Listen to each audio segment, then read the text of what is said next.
Assalamualaikum warahmatullahi wabarakatuh. Halo sahabat kampus, kali ini kita balik lagi ke sesi podcast di studio Puskesmas Kampus. Nah, saya Dr. Herdianti, dokter internship yang bertugas di Puskesmas Kampus, dan kali ini sudah ditemani oleh narasumber kita yaitu Dr. Marliana Revianti, Magister Kesehatan. Beliau juga sekaligus sebagai Kepala Puskesmas Kampus Kota Palembang. Halo Dr. Revi, selamat siang dok. Halo, selamat siang. Iya, kali ini kita ingin membahas topiknya HIV ya Dr. Revi. Sebagaimana kita ketahui bersama bahwa HIV ini adalah merupakan masalah kesehatan yang masih umum terjadi di Indonesia dan belum ada pengobatan yang bisa membunuh virus dari penyakit tersebut ya Dr. Revi. Nah Dr. Revi, bagaimana sih sekarang gambaran dari penyakit HIV sendiri di Indonesia? Sampai dengan saat ini penyakit HIV ini adalah merupakan masih penyakit endemis ya. Jadi suatu penyakit yang memang masih ada di negara kita. Dan SDG sendiri pemerintah itu menargetkan bahwa pada tahun 2030 nanti itu tidak ada lagi kasus baru HIV. Jadi kalau di bidang kesehatan itu disebut dengan 3-0. Jadi tujuan pemerintah itu tidak ada infeksi baru yang disebabkan oleh HIV, tidak ada kematian lagi yang disebabkan karena AIDS, dan tidak ada stigma dan diskriminasi. Jadi kalau sampai saat ini masih ada, yang kita kerjakan saat ini, kita upayakan adalah untuk menemukan kasus-kasus yang masih belum ditemukan, segera diobati sehingga tidak ada penyebaran lagi, seperti itu. Jadi Dr. Revi, kalau untuk dari faktor risiko tertinggi sendiri, faktor risiko dari segi apa ya dok yang bisa tertular HIV cukup tinggi seperti itu? Jadi seperti kita ketahui bahwa HIV itu secara umum menular melalui 3 cara. Yang pertama dari produk-produk darah, misalnya transfusi darah, transplantasi organ, seperti itu. Yang kedua dari ibu ke anaknya. Jadi seorang ibu yang hamil itu bisa menularkan HIV ke anaknya mulai dari proses kehamilan, persalinan, dan menyusui. Dan yang ketiga adalah hubungan seks yang tidak aman. Saya di sini mengatakan bukan hubungan seks legal atau hubungan seks yang halal atau hubungan seks dalam pernikahan. Saya tidak berbicara dalam paradigma itu. Saya mengatakan bahwa hubungan seks yang tidak aman di sini adalah hubungan seks yang tidak menggunakan kondom. Jadi kalau suami istri, walaupun dia secara agama udah legal dan secara negara udah legal, satunya penderita HIV, satunya bukan penderita HIV, kalau dia berhubungan seks tidak menggunakan kondom, maka disebut tidak aman. Kalau misalnya ada hubungan seks antara lelaki dengan lelaki, itu kan tidak legal, tidak diperbolehkan juga secara agama. Tetapi kita berbicara dalam paradigma pemutusan mata rantai penularan, selama mereka menggunakan kondom, maka disebut dengan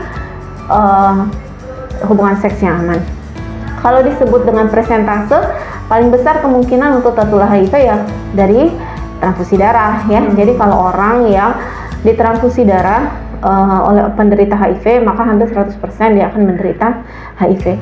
Tapi kalau proporsi terbesar siapa sih? Misalnya dikumpulkan nih seluruh penderita HIV, kemudian kita tanya tuh dari mana mereka dapat, sebagian besar memang dari hubungan seks yang tidak aman, seperti itu. Nah dokter, dari saya sempat baca dari jurnal Kemenkes dan beberapa penelitian itu disebutkan bahwa salah satu faktor risiko tertinggi yang terkena penyakit HIV ini adalah kelompok anak jalanan, dokter. Itu apakah benar ya, Dr. Revi? Jadi kelompok anak jalanan ini ya sebenarnya jadi adalah kelompok anak ya, anak di bawah usia yang karena berbagai faktor tertentu harus turun di jalanan. Dan kelompok ini adalah kelompok yang beresiko bukan hanya dari segi penularan HIV sendiri, tetapi juga dari segi kekerasan seksual, psikis, dan lain sebagainya. Kemudian dari akses kesehatan, mereka susah mengakses kesehatan. Kemudian pengetahuan mereka juga terbatas, dan pola hidup mereka yang sangat dekat dengan penyalahgunaan narkoba dan hubungan seks bebas itu bukan menjadi rahasia lagi gitu ya. Jadi kelompok ini adalah kelompok yang cenderung berpindah-pindah dengan pola kehidupan yang bebas. Nah, yang jadi masalah adalah Kementerian Kesehatan itu sudah menjadikan kelompok-kelompok misalnya kayak warga binaan penjara, kemudian pengguna narkoba suntik, kelompok wanita pekerja seks komersil, atau kelompok waria, transgender, atau kelompok-kelompok dengan orientasi seksual misalnya homoseksual atau yang lainnya itu sebagai suatu kelompok resiko yang memang di dalam aturan Kemenkes itu udah jelas kita untuk mengarah ke situ. Tetapi Kementerian Kesehatan sendiri belum menetapkan anak jalanan ini sebagai suatu kelompok yang berisiko tinggi, sehingga memang kalau dilihat dari bagaimana cara dan pola hidupnya, sudah pasti mereka adalah orang berisiko karena mereka kebanyakan seksnya aktif, tetapi mereka tidak memiliki kemampuan untuk melindungi diri dari penyakit HIV ini karena pengetahuannya yang kurang. Tetapi mereka belum termasuk dalam kelompok resiko tinggi. Seperti kita tahu ya bahwa untuk pemeriksaan HIV itu untuk yang di bawah 18, di atas 18 tahun itu boleh menandatangani form persetujuan tindakan. Tapi kalau di bawah 18 tahun itu harus ada pendamping. Kalau kita mau tes nih anak-anak di bawah 18 tahun itu harus ada pendamping atau orang tua yang menandatangani. Tapi jadinya masalah anak-anak 18 tahun ini kan nggak ada pendamping, nggak ada orang tua, jadi masih bingung gitu naroknya ini di mana. Mungkin itulah mengapa pemerintah tuh belum meletakkan mereka sebagai salah satu populasi resiko, padahal semua kita di sini sadar banget mereka ini kelompok yang berisiko. Berarti tadi Dokter Evi menyebutkan pemerintah belum concern terhadap populasi dari anak jalanan sendiri ya, Dokter? Untuk HIV ya, ya. Kalau misalnya pembinaan anak jalanan itu kan sebenarnya banyak di Dinsos ya. Kalau misalnya di kesehatan kita itu termasuk dalam kesehatan reproduksi. Saya nggak tahu, mungkin nggak menjelaskan karena di sini kan mungkin ada unsur perilaku seks yang mungkin mereka menganggap bahwa tidak membingungkan gitu kalau dibicarakan pada kategori anak-anak. Tetapi kita tahu mereka ini termasuk dalam kategori yang aktif secara seksual dan kebanyakan tidak aman melakukan hubungan seksual. Apakah sudah ada semacam konselor pembimbingan seperti itu kepada anak jalanan secara langsung oleh pemerintah seperti itu, Dok? Nah, ini juga yang jadi masalahnya. Jadi kalau misalnya kita lihat ya perkembangan HIV saat ini, kita banyak sekali menemukan konselor atau pendamping itu dari tenaga kesehatan, dari waria, LSL ya sering kita jumpai, atau dari kelompok-kelompok yang peduli dengan HIV. Tetapi sampai saat ini belum ada konselor. Nggak usah jauh-jauh deh, nggak usah ke konselor HIV ya, mungkin belum. Kita aja kadar kesehatan remaja aja. Selama ini yang kita bentuk itu kan dari anak-anak sekolah, anak SD, anak SMP, anak SMA kan. Sedangkan anak-anak jalanan ini permasalahannya mereka yang lebih tahu gitu kan, gimana seperti itu. Sampai saat ini tuh belum ada perhatian khusus untuk kader kesehatan yang berasal dari anak jalanan. Sebenarnya kalau kita punya, ini kan cenderung populasi yang sulit dijangkau, populasi yang cenderung tertutup, di mana mereka hanya percaya pada orang-orang yang mereka anggap internal atau orang dalam seperti itu. Untuk kita petugas kesehatan sendiri untuk mengakses ke mereka bukan hal yang mudah. Jangankan mereka ya, dinas sosial aja itu nggak mudah seperti itu. Nah sekarang yang jadi masalah belum ada kader. Makanya waktu itu karena saya adalah penggiat HIV/AIDS ya kurang lebih udah 10 tahun, saya menyadari bahwa we have to do something ya dengan kondisi seperti ini tuh kita harus berpikir gimana sih. Jadi mungkin kita tidak harus membuat mereka jadi konselor HIV, bisa jadi beberapa anak jalanan itu memang belum terpapar dengan seperti itu, walaupun rentan sekali kan, kita harus akui rentan sekali. Mungkin kita coba dulu dengan membentuk kader kesehatan remaja aja dulu, kader kesehatan yang berasal dari kelompok anak jalanan ini, sehingga kalau mereka kader kesehatannya berasal dari kelompok mereka sendiri, otomatis mereka lebih aware dan lebih peduli. Dan yang maksudnya itu yang kayaknya mereka nanti kan punya kelompok komunitasnya kan, mereka bina itu kan pasti akan lebih nyaman dibandingkan kita yang datang seperti itu. Nah, kalau untuk dari Puskesmas kampus sendiri, Dokter, apakah ada pendekatan khusus kepada anak jalanan untuk mencegah penularan HIV tadi? Kalau menyasar ke anak jalanan, terus terang kita ini sebenarnya sudah ada penjangkau ya, klinik HIV kita punya penjangkau, tapi penjangkaunya itu terbatas pada kelompok waria, pekerja seks komersil atau LSL gitu. Kita belum punya penjangkau untuk anak jalanan. Sebenarnya kita sudah bersurat pada dinas sosial, cuma mungkin dinas sosial kerjaannya banyak ya, jadi Jadi mungkin belum bisa membantu kita untuk mengakomodir permasalahan ini.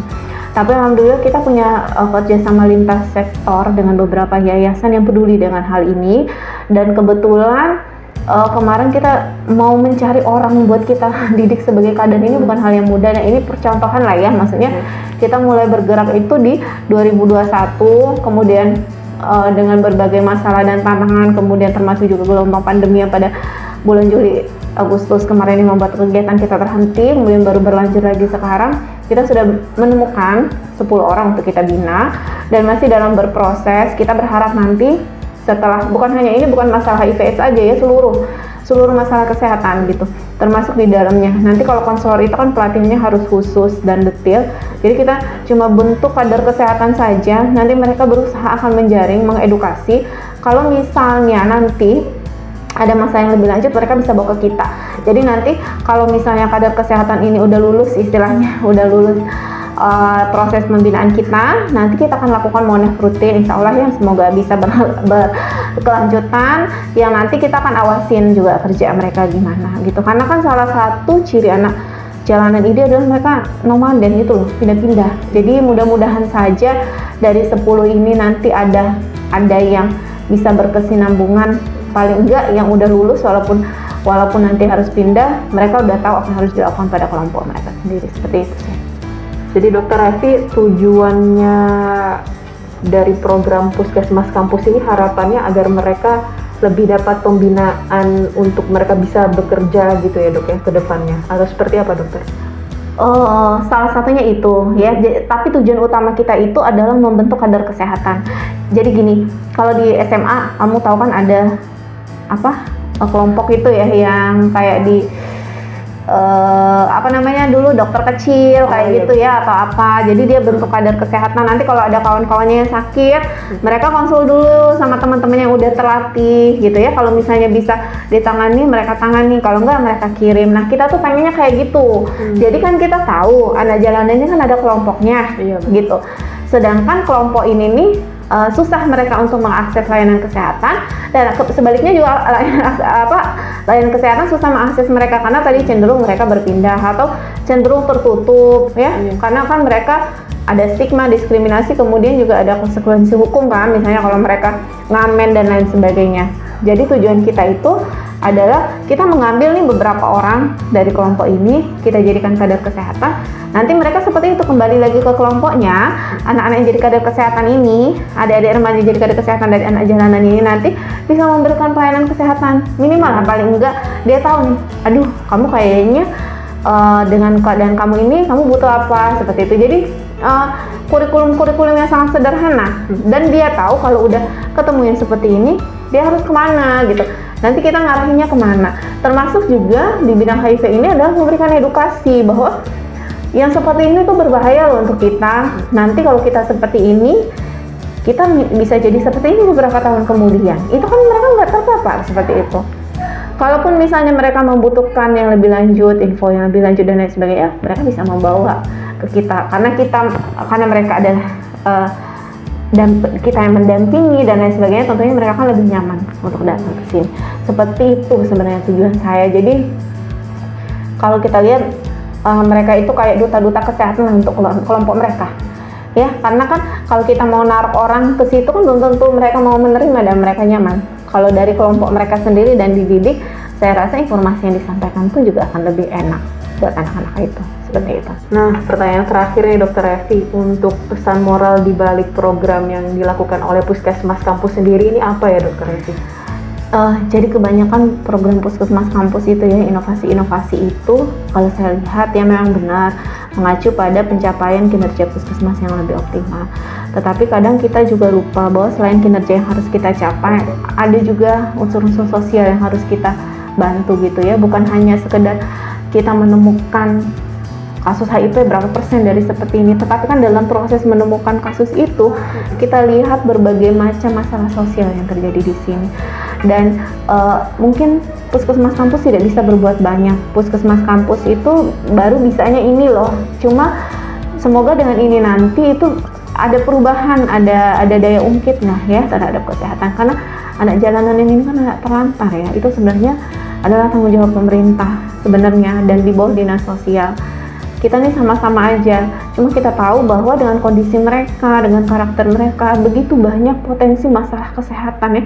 Belum lagi dengan penyalahgunaan narkoba, yang ngelem dan lain sebagainya, itu kan bukan rahasia umum lagi bahwa itu kondisi itu banyak di antara mereka.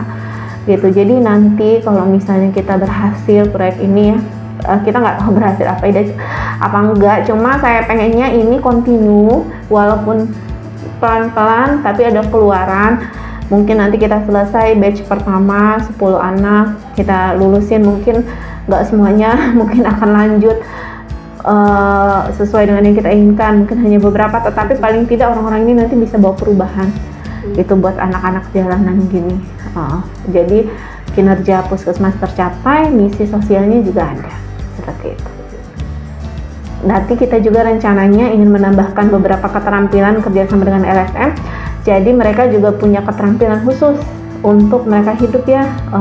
Tadi Yim sudah mengatakan bahwa nanti mungkin akan mengajarin beternak lele. Nanti kita mungkin membuat jamu kan, atau teknik-teknik akupressure. Nanti itu kan bisa jadi sumber penghasilan mereka gitu, sehingga mereka nggak lontang-lantung dan melakukan tindakan kriminal. Saya mikirnya seperti itu aja. Simpel aja. Oke sahabat kampus, itulah tadi inovasi dari Puskesmas kampus sendiri, yaitu pendekatan terhadap kelompok anak jalanan guna mencegah HIV. Semoga lancar ya Dokter Esti, Puskesmas kampus acaranya. Oke, sekian dari saya. Terima kasih banyak atas perhatiannya. Assalamualaikum warahmatullahi wabarakatuh. Sampai jumpa. Sampai jumpa.